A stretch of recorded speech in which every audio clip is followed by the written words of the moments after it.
प्यारे बच्चों नमस्कार। मेरा आज का टॉपिक जो है वो है स्केल ड्राइंग क्लास 9th के लिए। तो ये नई चीज़ है इनके लिए, 9th के लिए। छोटी कक्षाओं में हम छठी से लेकर के 8वीं तक ड्राइंग की है हमने, ज्योमेट्रिकल ड्राइंग और वस्तु चित्रण जो भी है। तो 9th में जो नई चीज़ आती है ड्राइंग में, स्केल ड्राइंग। तो स्केल ड्राइंग जैसे इसको हम माप ड्राइंग भी कह सकते हैं या पैमाइशी चित्रण भी कहते हैं। हिंदी में इसको माप ड्राइंग या पैमाइशी चित्रण। माप मीन माप कर जो ड्राइंग की जाती है, ठीक है जी। तो स्केल ड्राइंग की डेफिनेशन जो है तो है, जैसे हमारे पास कोई ऑब्जेक्ट है, ठीक है जी, कोई वस्तु है, तो उसका हमने चित्रण करना है पूरे पूरे अनुपात और समानुपात के साथ, ठीक है। तो अनुपात और समानुपात को मेजर करने के लिए हम स्केल ड्राइंग में क्या करते हैं, पैमानों का, स्केल का प्रयोग करते हैं, ठीक है जी। स्केल का, पैमाने का प्रयोग करते हैं, इसलिए हम इसको स्केल ड्राइंग कहते हैं, ठीक है जी। तो किसी वस्तु का चित्रण करना पूरे पूरे अनुपात और समानुपात, हम वस्तु को इसमें, वस्तु के आकार को इसमें छोटे से बड़ा कर सकते हैं और बड़े से छोटा कर सकते हैं। तो वस्तु का आकार बढ़ाने या घटाने के लिए हम पैमाने का प्रयोग करते हैं। तो स्केल ड्राइंग क्या हो गया कि स्केल ड्राइंग में किसी वस्तु का पूरे पूरे अनुपात और समानुपात के अनुसार बड़े से छोटा करके और छोटे से बड़ा करके बनाने को क्या कहते हैं, हम स्केल ड्राइंग कहते हैं। तो आकार को बड़े से छोटा करने के लिए, छोटे से बड़ा करने के लिए हम इसमें स्केल का, पैमाने का प्रयोग करते हैं, ठीक है जी। तो जैसे हमारे पास कोई टेबल है, तो टेबल का हमने चित्रण करना है इस, मान लो, ड्राइंग शीट पर, ठीक है जी। तो टेबल का आकार बड़ा होता है तो हम उसको चित्रण नहीं कर सकते इस पे, छोटे कागज पर। तो हम उसका करते हैं, पैमाना रिड्यूस कर देते हैं। मीन उसके मान लो 10 सेंटीमीटर को हम 1 सेंटीमीटर मान लेते हैं, ठीक है। तो उसका आकार जो है रिड्यूस हो जाएगा, कम हो जाएगा, ठीक है जी। तो हम उसको आसानी से पेज पर बना सकते हैं, ठीक है जी। तो इस तरीके से स्केल ड्राइंग जो है हम इसमें ऑब्जेक्ट बनाएंगे। तो थोड़ा सा इसमें स्केलों के बारे में पढ़ लेते हैं, स्केल नहीं, पैमाने के बारे में पढ़ लेते हैं। ये हमारे पास पैमाने बुक में दिए हैं। इसमें कि जैसे हमें किसी वस्तु का आकार जो है कम करना है, तो ये देखो पहला स्केल जो है हमारे पास 1 सेंटीमीटर बराबर 1 सेंटीमीटर का। मीन जी जैसी वस्तु होगी उतना ही आकार का हमारे पास चित्र बनेगा यदि हम इस स्केल का प्रयोग करेंगे, ठीक है जी। अगला है जो हमारे पास प्लेन स्केल, जो सादा स्केल होता है, ये स्केल है ना। इसमें जो है 1 सेंटीमीटर 2 सेंटीमीटर लिखे हैं ना जी। तो अब इसमें क्या किया है अगले स्केल में कि 2 सेंटीमीटर को, जो हमारे पास ये है,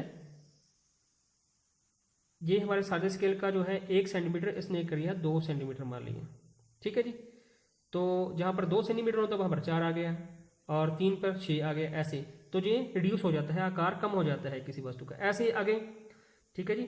तो जैसे जैसे रेंज बढ़ती जाएगी, ठीक है, जैसे हमने इसमें 1 सेंटीमीटर को 4 सेंटीमीटर माना है तो आकार और छोटा हो जाएगा। आगे 1 सेंटीमीटर को कितना माना है, 5 माना है, तो आकार और छोटा हो जाएगा। ऐसे ही 8 10। मीन ये क्या है, हमारे पास पैमानों की मदद ली जा सकती है आकार को छोटा करने के लिए, और आकार को बड़ा करने के लिए पैमानों की मदद ली जा सकती है। जैसे 2 सेंटीमीटर को हम करेंगे 1 सेंटीमीटर मान लें, ठीक है जी।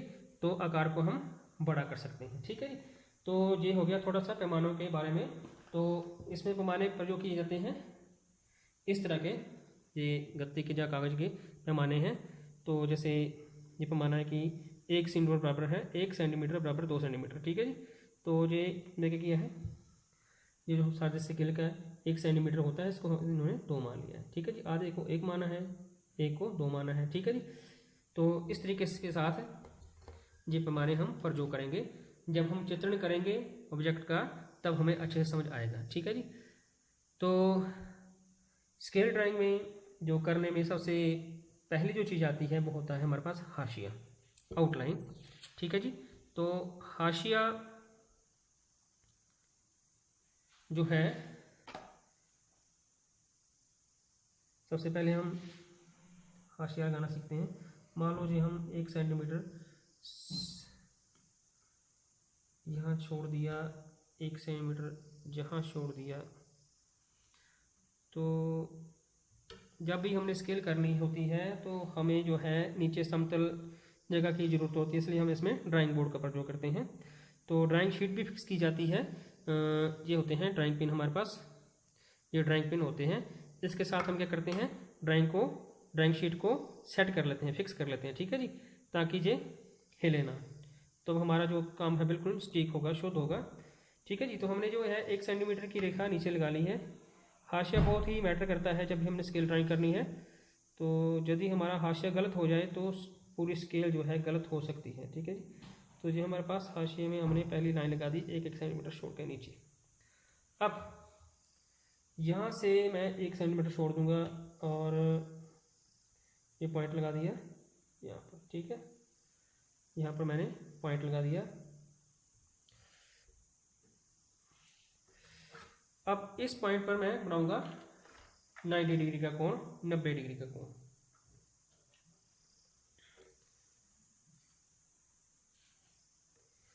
तो ये डी को सेट किया इस पॉइंट पर और 90 का कोण। जी तो हमारी ड्राइंग शीट जो है रेक्टेंगल है, मतलब कि चतुर्भुज है, बिल्कुल आयत है, चतुर्भुज नहीं आयत। आयत मीन इसकी आमने सामने की भुजाएं बराबर हो, चारों कोण 90 डिग्री के, तब तो हमारी स्केल ठीक बनेगी। कई बार क्या होता है इसमें रेब होती है, तो उसकी वजह से हमारा जो है हाशिया भी गलत हो सकता है और जो स्केल है वो भी बिगड़ सकती है हमारी।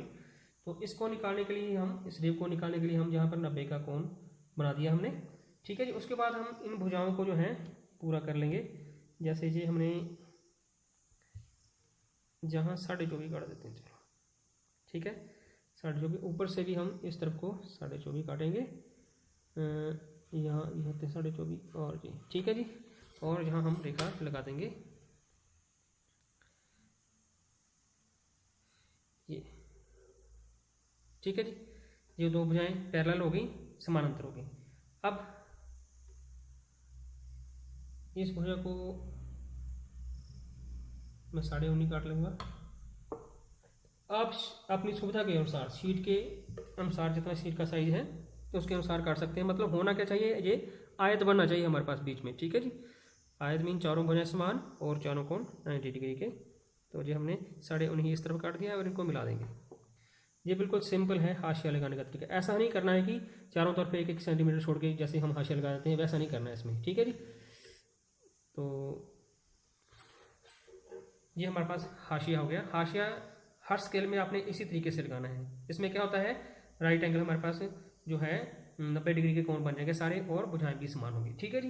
ये तो हो गया हमारे पास हाशिया। आगे है जो स्केल ड्राइंग में हमारे पास मेन चीज़ है, जो ऑब्जेक्ट होता है हमारे पास, वस्तु होता है, उसकी पोजीशन के अनुसार हम पेज को रखते हैं, पेज सेटिंग करते हैं। जैसे हमारे पास किसी वस्तु की लंबाई ज़्यादा है, मान लो ये है ब्रिक, है ना, तो ये ब्रिक हो गई।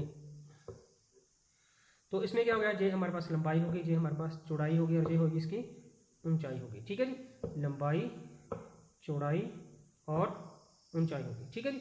तो हम क्या करेंगे, पेज को लंबाई की तरफ, जैसे हमारे पास शीट पड़ी है ऐसे ही रखेंगे, ठीक है, लंबाई की तरफ ही। फिर हम इसकी पेपर बाउंड जो है पेपर बीन करेंगे, ठीक है जी। पेपर बीन के बारे में हम आगे डिस्कस करेंगे। तो यदि हमारे पास पेज ऑब्जेक्ट की लंबाई ज़्यादा है तो हम पेज को लंबाई की तरफ ही रखेंगे, जैसे हमारे पास पेज ये पड़ा है। और यदि हमारे पास ऑब्जेक्ट की ऊंचाई ज़्यादा है, मान लीजिए हमारे पास कोई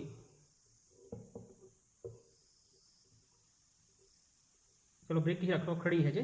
तो अब इसकी लेंथ क्या हो गई, ये लेंथ होगी इसकी, ये ब्रेथ हो गई, ये हाइट होगी। अब इसमें क्या है, लंबाई, चौड़ाई, ऊंचाई, ये होगी। ऊंचाई ज़्यादा है तो हम इसको शीट को ऊंचाई की तरफ रखेंगे।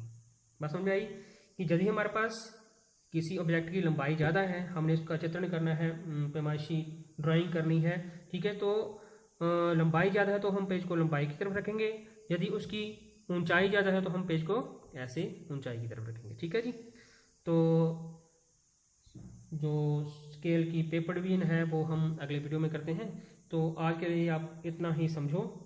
ठीक है जी, बहुत बहुत धन्यवाद।